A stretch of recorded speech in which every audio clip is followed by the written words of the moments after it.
ভারতের নদ নদী থেকে বিগত বছরে যে প্রশ্নগুলো এসছে সেটা নিয়ে আমরা আজকে আলোচনা করব।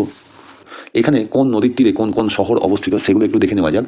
যেমন কোটা, কোটা হচ্ছে চম্বল নদীর তীরে অবস্থিত। কোটা হচ্ছে চম্বল নদীর তীরে অবস্থিত, রাজস্থানের একটি শহর কোটা। শ্রীনগর জম্মু কাশ্মীরের রাজধানী। ঝিলাম নদীর তীরে অবস্থিত, ঝিলাম নদীর তীরে অবস্থিত শ্রীনগর। মুসি, মুসি নদীর তীরে অবস্থিত হায়দ্রাবাদ, মুসি নদীর তীরে অবস্থিত হায়দ্রাবাদ। উজ্জয়িন, উজ্জয়িনী হচ্ছে শিপ্রা নদীর তীরে অবস্থিত। বিজয়ওয়াড়া কৃষ্ণা নদীর তীরে অবস্থিত, বিজয়ওয়াড়া কৃষ্ণা নদীর তীরে অবস্থিত। কুর্নুল, কুর্নুল তুঙ্গভদ্রা নদীর তীরে অবস্থিত। কুর্নুল হচ্ছে কর্ণাটকের তুঙ্গভদ্রা নদীর তীরে অবস্থিত। সুরাট গুজরাটের এলাকা, সুরাট গুজরাটের শহর, মুক্তর শহর বলা যেতে পারে বা হীরের শহর। সুরাট তাপ্তি নদীর তীরে অবস্থিত, সুরাট তাপ্তি নদীর তীরে অবস্থিত। কটক মহানদীর তীরে অবস্থিত, কটক হচ্ছে মহানদীর তীরে অবস্থিত, মহানদীর তীরে অবস্থিত। এলাহাবাদ, এলাহাবাদ আছে গঙ্গা যমুনার মিলনস্থলে অবস্থিত, এলাহাবাদ আছে গঙ্গা যমুনার মিলনস্থলে অবস্থিত। পাটনা হচ্ছে গঙ্গা নদীর তীরে অবস্থিত। ফিরোজপুর হচ্ছে সুতলেজ নদীর তীরে অবস্থিত, ফিরোজপুর হরিয়ানাতে, ফিরোজপুর সুতলেজ নদীর তীরে অবস্থিত। লুধিয়ানা সতলেজ নদীর তীরে অবস্থিত, লুধিয়ানা সতলেজ নদীর তীরে অবস্থিত। লখনৌ হচ্ছে গোমতী নদীর তীরে অবস্থিত, গোমতী নদীর তীরে অবস্থিত লখনৌ। বেরেলি রামগঙ্গা নদীর তীরে অবস্থিত, বেরেলি রামগঙ্গা নদীর তীরে অবস্থিত। আহমেদাবাদ সবরমতী নদীর তীরে অবস্থিত, আহমেদাবাদ গুজরাটের একটা শহর, সবরমতী নদীর তীরে অবস্থিত। এই সবরমতী আশ্রম ছিল গান্ধীজির আশ্রম ছিল, মহাত্মা গান্ধীর আশ্রম। উপর থেকে তৈরি হয়েছে লুনি নদী, এবং এটা হচ্ছে ইনল্যান্ড রিভার, অর্থাৎ অন্তর্দেশীয় নদী, অর্থাৎ এর কোনো হচ্ছে মোহনা নেই, এর কোনো মোহনা নেই। কাবেরী নদীর জলবন্টন নিয়ে কোন কোন রাজ্যের মধ্যে একটা বিবাদ রয়েছে, বিখ্যাত বিবাদ? তামিলনাড়ু এবং কর্ণাটক, তামিলনাড়ু এবং কর্ণাটকের মধ্যে কাবেরী নদী নিয়ে একটা জল সীমানা নিয়ে একটা বিবাদ রয়েছে।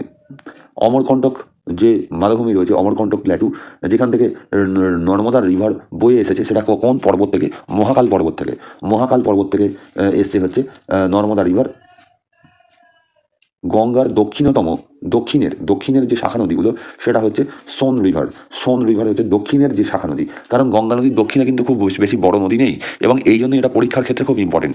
গঙ্গার ডান তীরের উপনদীগুলোর মধ্যে সবচেয়ে বড় উপনদী কোনটা? না, সোন রিভার।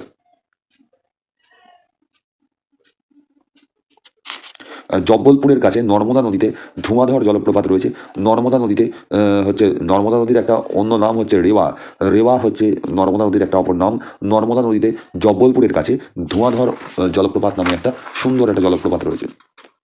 গোদাবরী, গোদাবরী হচ্ছে পেনিনসুলার ইন্ডিয়ার হচ্ছে সবচেয়ে বড় নদী। ত্রিম্বকেশ্বর ধাম থেকে তৈরি হয়েছে, ত্রিম্বকেশ্বর ধাম থেকে তৈরি হয়েছে গোদাবরী নদী। পশ্চিম বাহিনী নদীগুলোর মধ্যে অন্যতম হচ্ছে নর্মদা, পশ্চিম বাহিনী নদীগুলোর মধ্যে অন্যতম হচ্ছে নর্মদা। আর মহানদী গোদাবরী কৃষ্ণা কাবেরী এগুলো হচ্ছে পূর্ব বাহিনী নদী। মহানদী গোদাবরী কৃষ্ণা কাবেরী এগুলো হচ্ছে পূর্ব বাহিনী নদী। নর্মদা তাপি হচ্ছে, নর্মদা তাপি আর মাহি এগুলো হচ্ছে পশ্চিম বাহিনী নদী। নর্মদা তাপি আর হচ্ছে যে মাহি আর তাপি এগুলো হচ্ছে পশ্চিম বাহিনী নদী। ওয়ার্ল্ড হাইয়েস্ট গ্র্যাভিটি ড্যাম হচ্ছে Bhakra Nangal dam, world highest gravity dam এটা হচ্ছে ভাকরানাঙ্গাল ড্যাম। মাজুলি আইল্যান্ড কোথায় রয়েছে? ব্রহ্মপুত্র নদীতে রয়েছে। মাজুলি আইল্যান্ড ব্রহ্মপুত্র নদী আসামে রয়েছে, ব্রহ্মপুত্র নদীর আসামে এই মাজুলি আইল্যান্ড রয়েছে। সবচেয়ে বৃহত্তম জেলা এটা, এটা হচ্ছে একটা বদ্বীপ এবং হচ্ছে একটা জেলা, আসামের একটা জেলা। আচ্ছা, কপিলধারা ফলস, কপিলধারা ফলস কোথায় রয়েছে? নর্মদা নদীতে রয়েছে। কপিলধারা জলপ্রপাত কোথায় রয়েছে? নর্মদা নদীতে রয়েছে কপিলধারা জলপ্রপাত। কোন কোন জলপ্রপাতে সবচেয়ে বেশি বিদ্যুৎ তৈরি হয়? সেটা হচ্ছে কয়না নদীতে। মহারাষ্ট্রের যে কয়না নদীতে যে কয়না ড্যাম রয়েছে, কয়না বাঁধ রয়েছে, সেইখানে সবচেয়ে বেশি জলবিদ্যুৎ তৈরি হয়, সবচেয়ে বেশি জলবিদ্যুৎ তৈরি হয় কয়না ড্যাম বা কয়না নদীতে। আচ্ছা, দামোদর ভ্যালি যে প্রজেক্টটা সেটাকে বলা হয় টেনেনিসি ভ্যালি প্রজেক্ট। ইউএসএতে, ইউনাইটেড স্টেট অফ আমেরিকাতে যে টেনেনিসি ভ্যালি বলে একটা প্রজেক্ট ছিল, সেখানে সেই অনুকরণে, সেই আদলে দামোদর ভ্যালি প্রকল্প তৈরি করা হয়েছে। সেই জন্য দামোদর ভ্যালি প্রকল্পকে ভারতের টেনেনিসি ভ্যালি প্রজেক্ট বলা হয়। 1948 সালে এই দামোদর প্রকল্প তৈরি হয়। দামোদরের ফুল ফর্ম মানে শর্ট ফর্ম হচ্ছে ডিভিসি। ইন্দিরা গান্ধী ক্যানেল, ইন্দিরা গান্ধী ক্যানেল এটা কোথায় গেছে? না, এটা মূলত সুতলেজ থেকে, সুতলেজ নদী থেকে, সতলজ নদী থেকে রাজস্থানের যে মরু অঞ্চলের দিকে এই জলধারাটা গেছে, এটা হচ্ছে ইন্দিরা গান্ধী ক্যানেল। ইন্দিরা গান্ধী ক্যানেল রাজস্থানে রয়েছে। অমরকণ্টক হিল থেকে দুটো নদী তৈরি হয়েছে, সেটা কোনটা কোনটা? নর্মদা এবং মহানদী। অমরকণ্টক হিলস থেকে, অমরকণ্টক পাহাড় থেকে দুটো নদী তৈরি হয়েছে, একটা হচ্ছে নর্মদা এবং মহানদী। হিমালয় পাহাড়ের থেকে পুরনো, অর্থাৎ হিমালয়ে তৈরি হয়েছে কিন্তু হিমালয় পাহাড়ের থেকে পুরনো। খুব ইম্পর্টেন্ট, সুতলেজ নদী। সুতলেজ নদী হচ্ছে হিমালয় পাহাড়ের থেকে পুরনো, কারণ এটা ট্রান্স হিমালয় রেঞ্জ থেকে এসছে। কোথা থেকে এসছে? তিবেত থেকে এসছে, তিব্বত থেকে এসছে। সুতলেজ রিভার এটা ইন্ডিয়াতে মানে তৈরি হয়নি, এটা এটা হচ্ছে কোথা থেকে এসছে? তিব্বত থেকে এসছে। তিব্বতের বিভিন্ন পাহাড়গুলোই হচ্ছে ট্রান্স হিমালয়ান রেঞ্জ, সুতরাং এটা হচ্ছে হিমালয়ের থেকে পুরনো। পোলাভরম প্রজেক্ট এটা কোথায় রয়েছে? গোদাবরী নদীতে রয়েছে। পোলাভরম প্রজেক্ট কোথায় রয়েছে? গোদাবরী নদী। পোলাভরম প্রজেক্ট গোদাবরী নদীতে রয়েছে। ভ্যালি কর্পোরেশন এটা কোন কোন রাজ্যের মধ্যে রয়েছে? দামোদর ভ্যালি কর্পোরেশন এটা কোন কোন রাজ্যের মধ্যে রয়েছে? ওয়েস্ট বেঙ্গল এবং ঝাড়খণ্ডের মধ্যে রয়েছে। পশ্চিমবঙ্গ এবং ঝাড়খণ্ডের মধ্যে রয়েছে এই Damodar valley corporation. Chilka lake, salt water lake হচ্ছে চিল্কা লেক।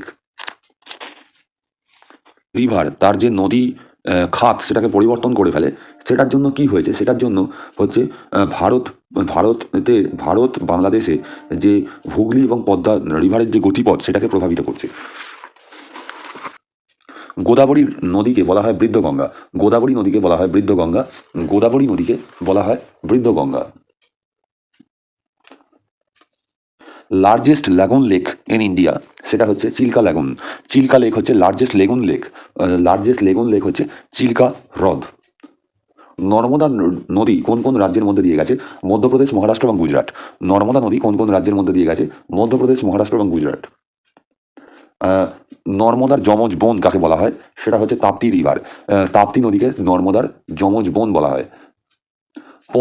পোং ড্যামের যে জলধারা বা যেটা জল সংরক্ষণ করা হয়, পোং ড্যামের যে জলটাকে সংরক্ষণ করা হয় সেটাকে বলা হয় মহারানা প্রতাপ সাগর। মহারানা প্রতাপ সাগর হচ্ছে পোং ড্যামের জলধারাটাকে সংরক্ষণ করে রাখা হয়। গোবিন্দবল্লভ পন্ত সাগর এই জলধারাটাকে কোন ড্যামের ক্ষেত্রে কাজে লাগানো হয়? রিহান্দ ড্যাম। রিহান্দ ড্যাম যেটা রয়েছে সোন নদীর ওপর, যেটা রিহান্দ ড্যাম, সেই রিহান্দ ড্যামে সেটা হচ্ছে গোবিন্দবল্লভ পন্ত সাগর, এটা হচ্ছে তার জল সংরক্ষণ করা হয়। আচ্ছা, রাজারাপ্পা ওয়াটারফলটা এটা হচ্ছে দামোদর এবং বেহেরা নদী এর সঙ্গমস্থলে অবস্থিত। দামোদর এবং বেহেরা নদীর সঙ্গমস্থলে অবস্থিত হচ্ছে রাজারাপ্পা ওয়াটারফলস। এটা ঝাড়খণ্ডে অবস্থিত, ঝাড়খণ্ডের রামগড়ে অবস্থিত রাজারাপ্পা ওয়াটারফলস।